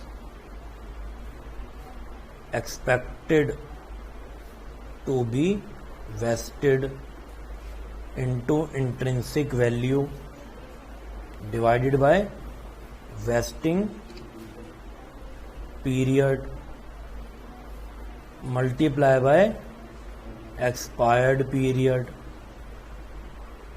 minus cumulative expenses recognized earlier. Okay और आप अगर समझोगे ना, कॉमन सेंस है, कोई फॉर्मूला नहीं है। कईयों को शायद समझ आ भी गया होगा। कर क्या रहे हैं हम, कुछ भी तो नहीं कर रहे, हम उसको कैलकुलेट कर रहे हैं इस साल का कितना एक्सपेंस बनता है। टोटल लेके पिछला वाला हटा देंगे तो इसी साल का आएगा ना। देखते हैं इसमें आपको और क्लैरिटी से समझ आएगा। ऑप्शंस कितने थे 1000, into IV 120, vesting period 2.5 year तक वेस्ट होगा। एक्सपायर्ड कितने साल हो गए? 2 साल। लेकिन कितना एक्सपेंस ऑलरेडी रिकॉग्नाइज कर चुके हैं? 48,000। देखो कितना आ गया,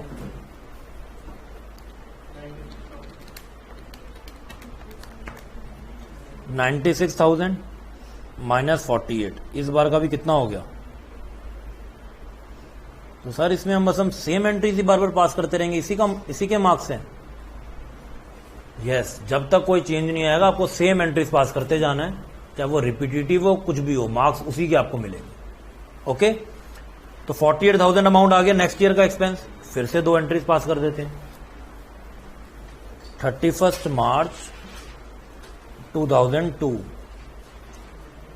employ compensation expense account debited to employ stock option outstanding account 48,000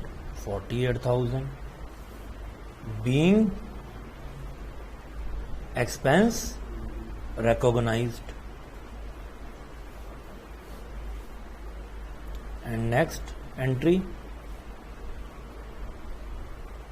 P&L account debited to employee compensation expense account 48,000 being expense transferred to P&L account।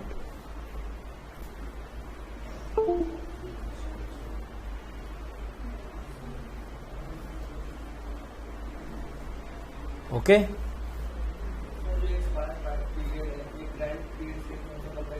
Yes, कितना टाइम एक्सपायर हो चुका है? इधर 2 इयर्स हो चुके थे ना क्लोजिंग के टाइम तक, तो उसको एक्सपायर्ड पीरियड बोलते हैं।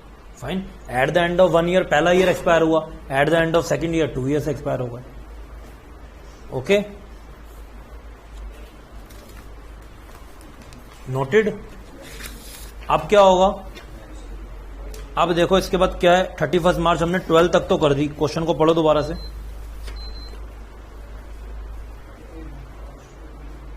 300 अनवेस्टेड ऑप्शंस कब लैप्स हो रहे हैं? 1 मई 2002 को। ये तो चलो अनवेस्टेड हैं। उसके बाद देखो 600 ऑप्शंस एक्सरसाइज हो रहे हैं 30 जून 2033 को। उससे पहले कौन सी डेट आएगी क्लोजिंग की? 31 मार्च 2003। ओके, तो इसमें हम देखो अब क्या करेंगे। आपके टोटल कितने ऑप्शंस थे? 1000 ऑप्शंस थे। ओके, जिसमें से आपके कितने ऑप्शंस एक्चुअल में अब यूज में आ रहे हैं? 300 तो अनवेस्टेड क्या हो गए? लैप्स हो गए। तो 1000 माइनस 300 700। और अगर आप 700 के हिसाब से अपने एक्सपेंस देखते तो कितना बनता? इनटू कितना हो जाएगा? 120। देखो कितना आता है,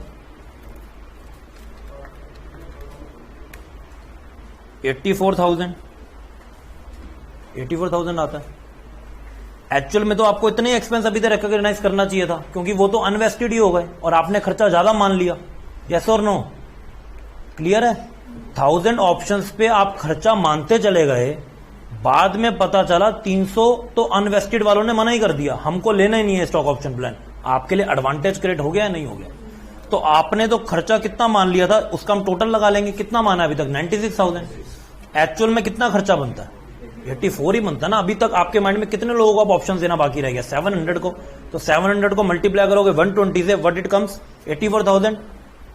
अमाउंट ऑलरेडी रिकॉग्नाइज कितना है? 96। तो आपने एक्सेस अमाउंट रिकॉग्नाइज कर लिया। कितना एक्सेस आपने एक्सपेंस रिकॉग्नाइज कर लिया?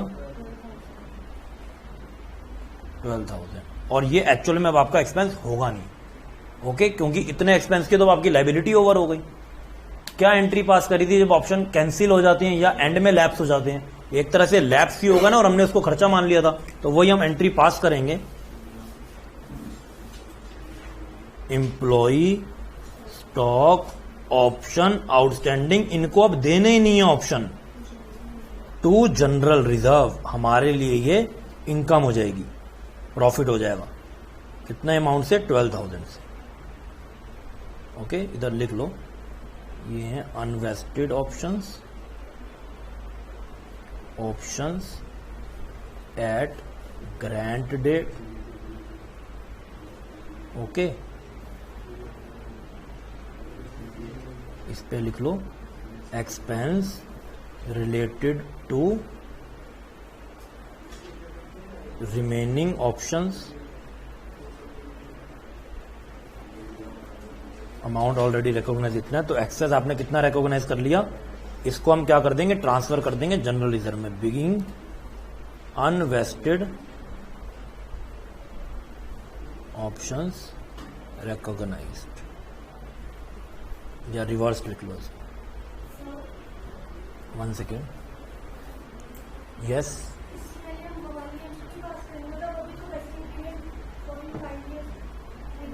हाँ यस, उसकी तो हम करेंगे ना, जब वो वेस्टिंग पीरियड ओवर हो जाएगा, लोग अब एक्सरसाइज करेंगे फिर करेंगे। वो अलग वाले ऑप्शन होते हैं, जिन्होंने वेस्टिंग करवा ली थी उसके बाद वो पेमेंट नहीं दे रहे। 2 तरीके से ऑप्शंस कैंसिल हो सकते हैं। पहला, आपने स्ट्रेट अवे मना कर दिया कि हम अनवेस्टेड ऑप्शन, अभी वो अनवेस्टेड ही है, वेस्टिंग पीरियड से आने से पहले ही ऑप्शंस क्या हो गए, लैप्स हो गए, तो हमने उसकी एंट्री पास कर दी। जितना हमने लॉस मान लिया था और एक्चुअल में वो नहीं हो रहा, हमने उसको रिवर्स करके गेन ट्रीट कर लिया। और वो हम एंड में देखेंगे कि अभी भी कौन से ऑप्शन है जो वेस्टिंग पीरियड में भी आ गए थे, स्टिल उन्होंने वो पैसे नहीं दिए, जिसकी वजह से वो कैंसिल हो गए। फर्दर हमको एंड में फिर गेन हो जाए। ओके, तो हमको पीरियड के हिसाब से उसको रिकॉग्नाइज करना ना। ये हमारे टाइम पीरियड के हिसाब से पहले हुए हैं, तो हम इसको 31 मार्च 3 क्लोजिंग में करेंगे। देखो कब हुआ था, डेट देखो इसकी, 1 मई 2002 को हुआ है, तो 31 मार्च 2003 को लेंगे ना हम। इसको इतने बाद में जो जाके क्यों गेन रिकॉग्नाइज करेंगे, हमको इसको पहले रिकॉग्नाइज करना पड़ेगा। ओके, अब देखो एक्सरसाइज कब हो रहे हैं, एक्चुअल ऑप्शंस कब हो रहे हैं, एक्सरसाइज डेट बताओ मेरे को, 30 जून 2003 को। ये सबने नोट कर लिया, क्लियर है सबको, नोट कर लो फिर।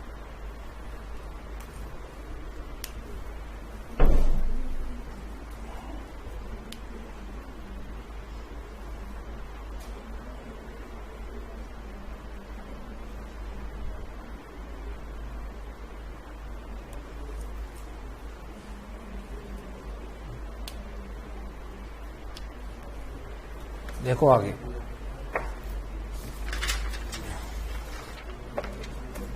क्या डेट है एक्सरसाइज पीरियड की,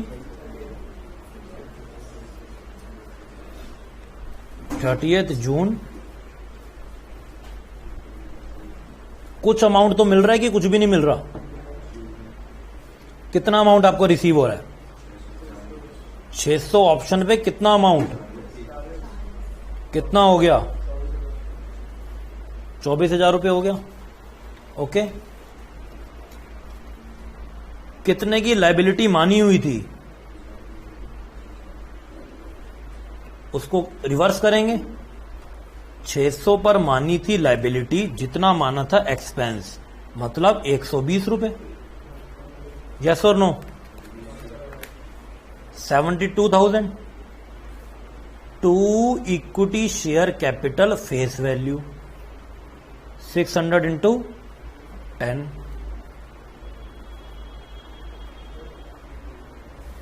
to securities premium reserve account, कितना हो गया, 90,000 बीइंग ऑप्शंस एक्सरसाइज्ड। ओके, अब देखते हैं हमने तो ऑप्शंस कितने एक्सरसाइज करवाए, 600, 100 वेस्टेड ऑप्शंस अभी भी लैप्स हो गए। Okay, eight the end of the exercise period, जितना भी पीरियड था, अब कैलकुलेट करो 2.5 साल के बाद क्या पीरियड आता है, 2.5 ईयर्स के बाद कितना पीरियड आता है, 2.5 ईयर्स के बाद कितना पीरियड आता है, 30 जून 3 था ना, ये आपका आ जाएगा 1 अक्टूबर, ये 30 सितंबर भी बोल सकते हो 2003। इस डेट तक हम रुकेंगे, उसके बाद तो हम नहीं रुकेंगे।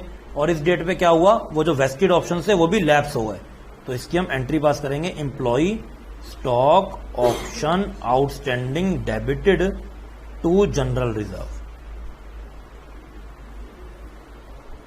कितने थे ऑप्शन है, 100, और कितनी इसके ऊपर हमारे ऊपर लायबिलिटी थी, 120,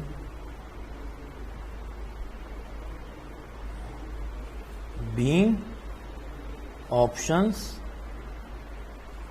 lapsed, ऑप्शन क्या होगा, लैप्स्ड होगा due to time period, time period ही ओवर हो गया, जब तक अमाउंट आना था तब तक अमाउंट आया नहीं, ड्यू टू दैट क्या हो गया, लैप्स हो गए वो ऑप्शंस।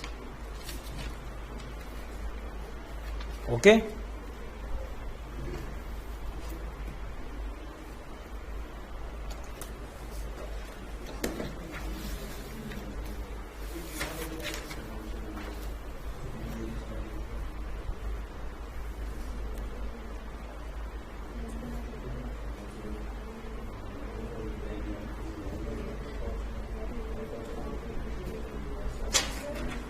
यस,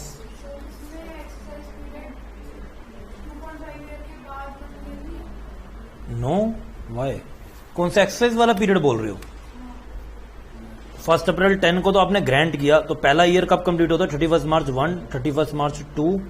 देखो जनरली क्या होता है, ग्रांट डेट के बाद ना 1 साल का, एज पर कंपनीज एक्ट, आप इसको पढ़ोगे भी कहीं, ये कंपनीज एक्ट का रूल है कि 1 साल आपको उसको एक्सीड करवाना पड़ता है, छोड़ना पड़ता है, तो उसके बाद से उसकी कंप्यूटेशन स्टार्ट होती है, इसलिए वो 1 साल का उसमें डिफरेंस आ रहा है। ये as per companies act rule है, मेरे ख्याल से शायद सेक्शन भी 205 समथिंग है कुछ, आप इसको पढ़ोगे, लॉ में भी शायद पढ़ा होगा आपने, नहीं पढ़ा तो पढ़ोगे आप, शायद पढ़ा है ना आपने, नहीं तो पढ़ोगे आप इसको जरूर, इस वजह से वो आ रहा है, तो उसके बाद ही बाकी ऑप्शंस का आपको पता चल सकता है कि वो लैप्स हो रहे हैं। ओके, क्वेश्चन नंबर फर्स्ट देखो, क्वेश्चन नंबर फर्स्ट देखो, a company has its share capital divided into shares of ₹10 each, company की शेयर कैपिटल डिवाइडेड 10 रुपीज के शेयर में। On 1 April 2001 it granted 10,000 employ stock option at 40 when market price is 130। बताओ कितना expense हुआ, ivy कितना हो गया, 90 rupees. Options were to be exercise between 15 March 2002 and 31 March 2002। इसके बीच में आपको ऑप्शंस क्या करने हैं, एक्सरसाइज करवाने हैं। The employees exercise their options were 9500 shares only, the remaining options क्या हो गए, लैप्स्ड हो गए। The company closes its books on 31 March every year. तो देखो इसमें आपने ऑप्शंस के लिए कब ग्रांट किया, 1 अप्रैल 2001 को, ओके, और the options were to be exercise between 15 March 2002 and 31 March 2002। मतलब ये तो 1 साल के अंदर की बात ही कर रहे हैं, 1 साल के अंदर की बात कर रहे हैं। तो जो एम्प्लॉयज ने एक्सरसाइज करे ऑप्शन 9500 शेयर्स ओनली के, उसी टाइम आपको पता चल गया 1 साल के अंदर ही इतने ऑप्शन एक्सरसाइज कर रहे हैं, तो मैं पहले पूरी की लायबिलिटी एज्यूम ही क्यों करूंगा, जो मैंने आपको लिखवाया था स्टार मार्क करके। वापस से उसको पढ़ते हैं जो हमने लिखा था। देखो क्या लिखा था हमने, मैं भी देखता हूं और आप भी देखो।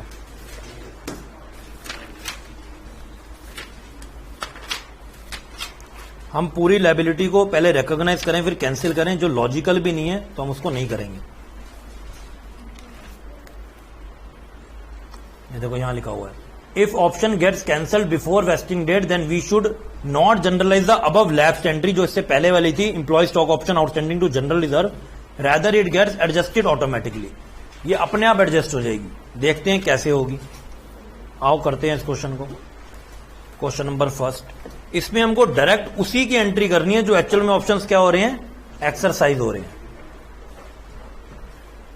तो देखो कितने ऑप्शन एक्सरसाइज हो रहे हैं, 9500। सब क्वेश्चन पढ़ रहे हो ना साथ साथ, 9500 एक्सरसाइज हो रहे हैं ऑप्शंस, ओके। तो इसकी हम जर्नल एंट्री पास करते हैं, और कितना हमको अमाउंट रिसीव हो रहा है, एक्सरसाइज प्राइस कितना है, 40 रुपीज। सेकेंड लाइन में देखो, okay, 9500 option for ₹40, how much, 3,80,000, okay. 2 equity share capital, देखो कितना अमाउंट आएगा इसके अंदर, 95,000। और कितना आपका अमाउंट की लायबिलिटी डिलीट होगी,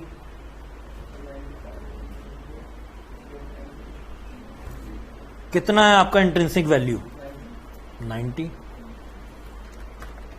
कितना आ गया, 8,55,000। 2 सिक्योरिटीज प्रीमियम रिजर्व, कितना अमाउंट आएगा इसमें?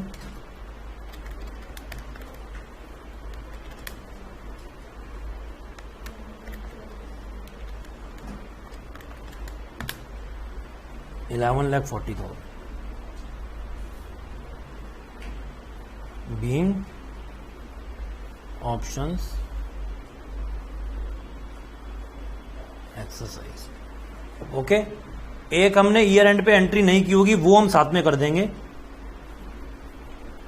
P&L account debited to employ compensation expense account. ये वही एक्सपेंस है जितनी हम लायबिलिटी हटा रहे हैं, क्योंकि इतनी हमने लायबिलिटी और एक्सपेंस क्रिएट किया होगा इनिशियली, और बाकी जो 500 ऑप्शन है उसके लिए हमने कुछ किया ही नहीं। जब हमने उसके लिए कुछ किया ही नहीं तो हम उसको डिलीट भी क्यों करेंगे? हमको वेस्टिंग पीरियड से पहले ही पता है इन लोगों ने ऑप्शन नहीं लेने, और विद इन 1 ईयर का पीरियड ही है उसमें, तो हमको उसका कुछ भी नहीं करना।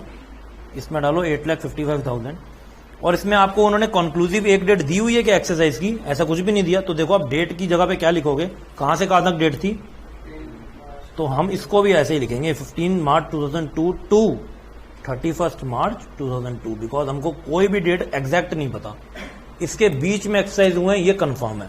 और इसको तो कब ट्रांसफर करेंगे? 31 मार्च 2002 पे ही। Okay, being expenses transfer to P&L account. Fine, yes.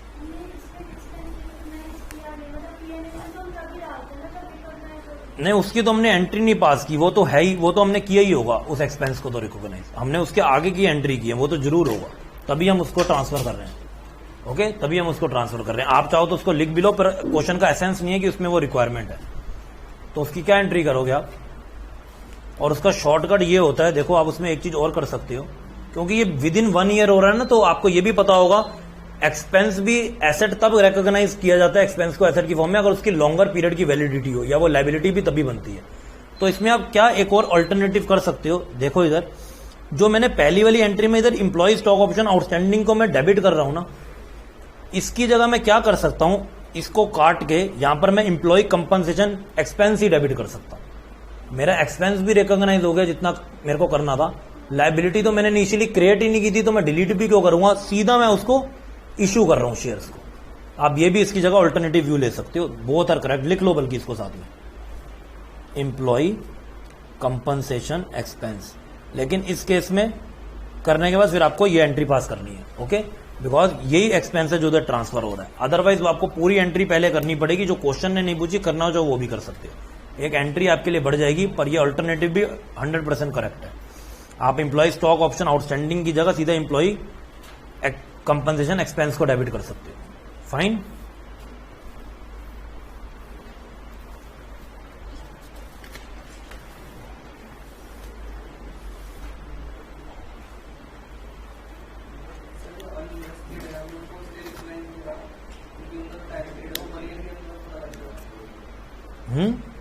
ये 500 वाला यस हमको पहले पता चल गया।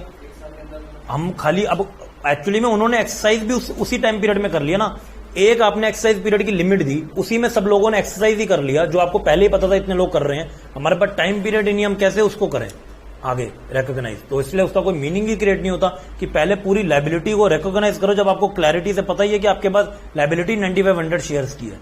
आप क्यों 10,000 शेयर्स की लायबिलिटी लेके उसको डिलीट करते हो? आप सीधे उतना की लायबिलिटी से उसको क्रिएट करो ना, सीधा आप उसको एंट्री पास करोगे। तो अकाउंटिंग वाइज तो वो भी गलत नहीं होगा, पर वो स्मार्ट वर्क के अंदर नहीं आता ना। क्वेश्चन की वो रिक्वायरमेंट है कि वो पूछ रहे हैं आपसे सारी एंट्रीज को पास करना, फिर तो मतलब आप एक फॉर्मेट, एक ट्रैक को बस फॉलो कर रहे हो। आपको एक फॉर्मेट दे दी, एक एंट्रीज दे दी, बस आप उसको किसी तरीके से फॉलो कर रहे हो स्टेप बाय स्टेप। तो ये कोई प्रोसीजर नहीं है, सिक्वेंशियल स्टेप जिसमें होते हैं। एक स्मार्ट वर्क है, इसमें आपको देखना किस पोजीशन पे आप खड़ो, उस हिसाब से आपको क्या बेस्ट एंट्रीज पास करनी है। ओके, एक क्वेश्चन और था सिमिलर,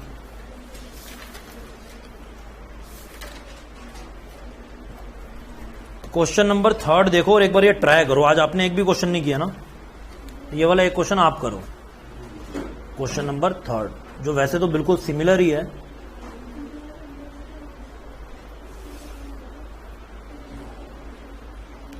इसको करो क्वेश्चन नंबर 3 को। ओके, बाकी मैं आज कुछ भी और नया नहीं करवा रहा। दिस इज लास्ट क्वेश्चन जो बस आपको प्रैक्टिस करना है, इसको आप एक बार ट्राई करो और फिर हम इसमें देखते हैं क्या आपको क्वेरीज आती है।